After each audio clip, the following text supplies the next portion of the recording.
Hi guys, it's Carol. How are ya? I am really good. It is raining. That happens so rarely here. It's a big deal. I had to go to Walmart to pick up a prescription and some things I need for this weekend. I'm going to show you what I got. Hang on. I got a package of Squirt.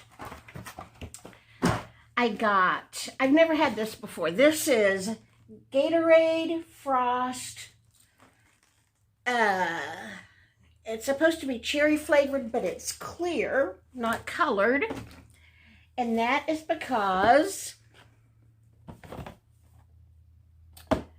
I had to pick this up because my colonoscopy is Monday. So I've got things to prepare for it. I can drink the Squirt. This is supposed to be, this is what my doctor preferred. You drink the least amount of this compared to others. So I'm sure it'll be nasty, but I don't have as much to drink. That's why I got this Gatorade, because on Monday I have to be on the liquid diet, and Sunday I have to be on the liquid diet, and you can't have red, orange, or purple dyes. So I also got me some ginger ale and Jell-O. I don't know, I have a healthy appetite. I don't miss any meals. I don't know what I'm going to do for Sunday, but we're going to have some lemon Jell-O. I've got 2 boxes of that. 2 boxes of pineapple Jell-O. I've never had pineapple Jell-O. And peach, I'm going to eat this on Saturday, and surely that much coloring will be okay if I do it on Saturday. And then, what else? Oh, I read, actually on Pinterest, I found all kinds of colonoscopy tips. And one said to get Tux pads. They're pretty pricey. A box was $8. So instead I got witch hazel, and I've got those little round cotton like makeup things. I'll just make my own Tux if I need those. So that's what's coming up on Monday morning. I'm excited. I'm not excited to drink the nasty prep stuff, and I'm not looking forward to Sunday liquid diet and the prep stuff, but I'll be happy to have this colonoscopy over with and move on. I know I don't have cancer. I'm really not concerned about it in the least. And after talking to the gastroenterologist, I'm really not dreading the colonoscopy. He was such a nice man. This was a doctor that was recommended to me. I got to choose who I wanted to go to. I saw him on Monday, which was kind of a flustering day. First of all, I'm never in control of anything, but I like to think I'm in control. I like things to go just like they're supposed to. I like to know what's going to happen, when it's going to happen, and no surprises. Well, we go to the gastroenterologist on Monday. Casey took me so she could help me hear. I had my hearing aids in, but I needed Casey. Anyway, we go, and I'm really weird about some things. We go, his office is in a big medical building, and so we go in there, and it was the weirdest waiting room I've ever seen. It was V-shaped. Okay, like the long part of the triangle, that's where there was a door to a hallway and the window where you sign in. And then on the 2 sides that go like this, that's the shape of the room. And it was not a very big room. I didn't like that V shape. and there were 10 chairs in there, and you were kind of close together. It had 4 windows along one side of the V, but they had blinds drawn on 2 of them because it faces west, and I'm sure they were keeping they have to keep the hot sun out. So they had two windows open, and it was plenty of light in there. But we opened the door, and I see this weird shaped, tiny little waiting area. And there were 10 chairs. 8 of them were occupied, which is a lot of people to me. I don't like to be in a small space with strangers. Sometimes with people I don't know, that I do know. Anyway, we open the door to go in there, and here is this room full of people. There are 8 people sitting in the chairs, and there are 3 people waiting in line at the window to sign in. So I got behind that third person. As soon as I got behind that third person, I was standing in line to get up there for me to sign in and get the paperwork to fill out. The electricity went off.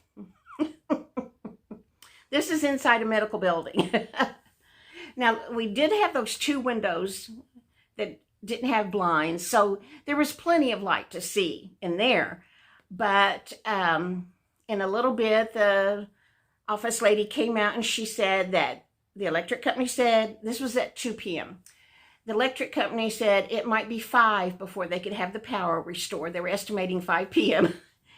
And she said, our exam rooms all don't have a window. They're inside the building. And so if you don't want to wait, you can leave if you need to.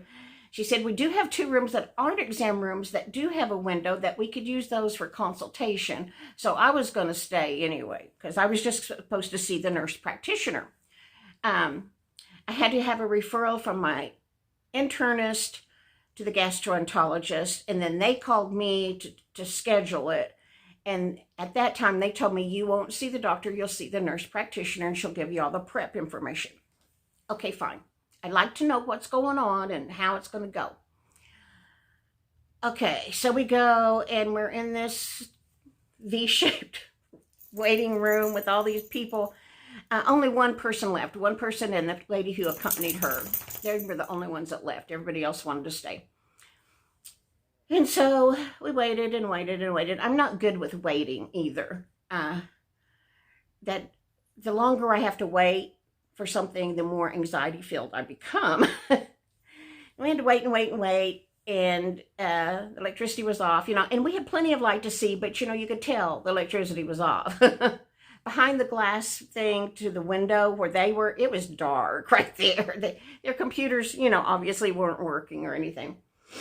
And so we waited and waited, and then actually it came back on probably by 3, the electricity. And so then this lady comes to take us back to the exam room. I like to know who those people are. I don't know if she was a nurse. I don't know if she was a office lady. She just had normal clothes on. That she just, said, come with me. And so we go back there. I don't know who she is. And she was the most soft-spoken person I've seen in a long time. I can't hear. So I was so glad Casey was with me, because Casey said she was very soft-spoken to her, too. I mean, she wasn't a loudspeaker. And we go back, and then I got all flustered because I had 6 pages of forms to fill out front and back. There's a lot of paperwork. And so the first thing she asked is, did you enter your medications in the computer? I didn't enter anything in a computer. So Casey tells her, no, she didn't enter anything in a computer. She listed them on the paperwork. We thought that was a weird way to ask that, because obviously I wasn't entering anything in the computer. Anyway, talked to her for a minute, and then she leaves, and I'm expecting the nurse practitioner to come in. And we wait, and we wait, and we wait. And there's a big poster on the wall. This was a funny shaped little room too. I don't know who designed that office building. Anyway, there was this big poster on it, and Casey got up to read it, and I thought about asking her to take a picture of it so I could read it when I got home. I didn't want to stand up and, she was standing there. There wasn't room for somebody else to stand up. It was a little exam room. But I could see across the bottom, colon cancer is the 2nd leading cause of cancer-related deaths. okay. But I know I don't have cancer. But my brother did, and he didn't survive it. um, but it was a drawing of the lower part of a body, and it showed the instrument going through the large intestine. I find all that kind of stuff really interesting. When I had my hysterectomy, I told the surgeon, I want to see my uterus. It served me well. I want to see what it looks like. So she saved it in a bucket. And in the recovery room, she showed me. I don't remember that at all. She just told me, yes, I showed it to you. Remember, it was in a bucket and you were in the recovery room and I showed it to you. No, I don't remember that. But anyway, I find all that kind of stuff very interesting. Anyway, so here's this drawing depicting the instrument going through the large intestine. And then it has all these little pictures of what a polyp looks like, what hemorrhoids look like, what a cancer in your colon looks like, all these things, and it describes them. I couldn't read it because I wasn't close enough, but I thought about asking Casey to take a picture of that, but the light was glaring on half of it, so I didn't. I'll just look it up. But anyway, Casey read that, and then the doctor comes in. I recognize him as the doctor. I've never met him before because, you know, you can go on sites where it says rate your doctor or things like that. I recognized him from looking him up, and this is Dr. Trehan. I believe he's of Indian descent, but I'm not sure. But super, super nice doctor. Most pleasant doctor I've ever seen. Did not make me feel rushed in the least little bit. I've never felt that with a doctor before, that you weren't really rushed. You know, they just, he acted like I was the only patient in the world, and he had all the time in the world to talk to me. And he kept saying, do you have any questions? And I did not have any questions because I asked you for questions and you didn't give me any. But he assured me that I will not even know anything happened. I'll sleep through it all. The prep is going to be awful. That's the worst part. But after I come to his office on Monday and have the colonoscopy, it'll be a piece of cake. I won't even know anything happened. You have to have an adult with you to drive you home. So Casey is going to take me. So I really I don't have a bad feeling about actually going to have it. I know that's going to be fine. He was just so very reassuring. So I'm looking forward to that. You don't have to go to the hospital here. They do it there in their medical building. And I'll just be glad to get it done and get it over with and move on to something else and have that over with. So that's probably all I'm going to tell you about the colonoscopy and the prep, because I figure you really don't want to know. You don't want to know how Sunday goes for me. But I was happy that on Pinterest there were so many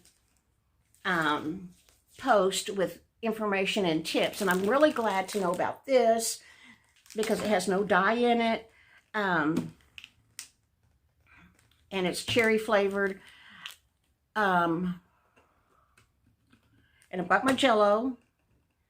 And I didn't order popsicles because they all had red, green, purple, orange dyes in them. So I didn't, you know, everybody said eat popsicles on the day you're on a liquid diet, but I may make my own with this stuff.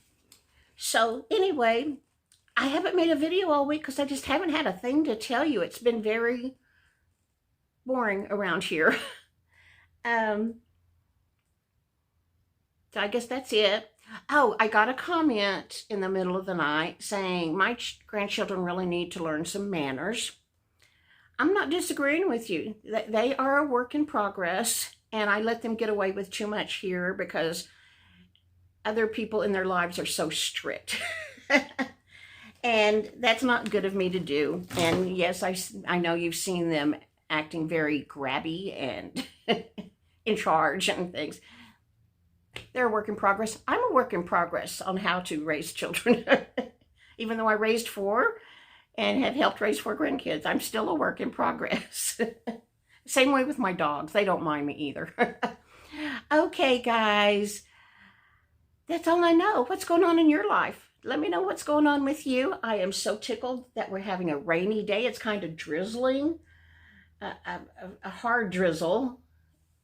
And boy, do we need that moisture. So I'm very happy. And I probably won't make another video until after Monday because I don't know what, there's nothing going on for me to tell you. Although, I believe in rewarding myself. I'm thinking about Sunday, while I'm on the liquid diet, making a chocolate pie for me to have when I get home from that colonoscopy on Monday. My other daughter, Becky, is going to be here at my apartment with the dogs, and I've told her what I want her to cook for lunch. I'll be done around noon, and that's when we'll come home. So I've told my daughter what I want to have for lunch that day, so she's going to have that ready. And I think Sunday, I think I'll make myself a chocolate pie. I've been craving a chocolate pie for a long time. You know, my birthday was in January. When I was a kid, I didn't have birthday cakes. My mom always made me a chocolate pie because that was my favorite thing. And I know how to make a chocolate pie. It's been decades since I've made one. But I think I deserve a chocolate pie after having this procedure.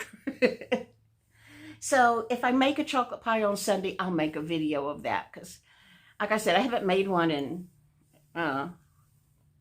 20, 30 years probably. But I want one. And I don't like, you know, you can buy them at the bakery, at the grocery store, at Walmart, but they don't taste the same. So I want to make my own. And if I do, I'll make a video of that. Okay, guys. Toby's down here. You can't see him. Here he is. Say hi, Toby. Yes, say hi. Molly's under the couch. When she sees me get out the tripod, she dives under the couch. I don't know what she thinks it's going to do to her, but anyway.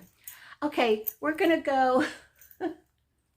I'll talk to you maybe Sunday, maybe Monday night, but I'm fine. I am just fine. Okay, let me know what's going on with you guys. Bye-bye.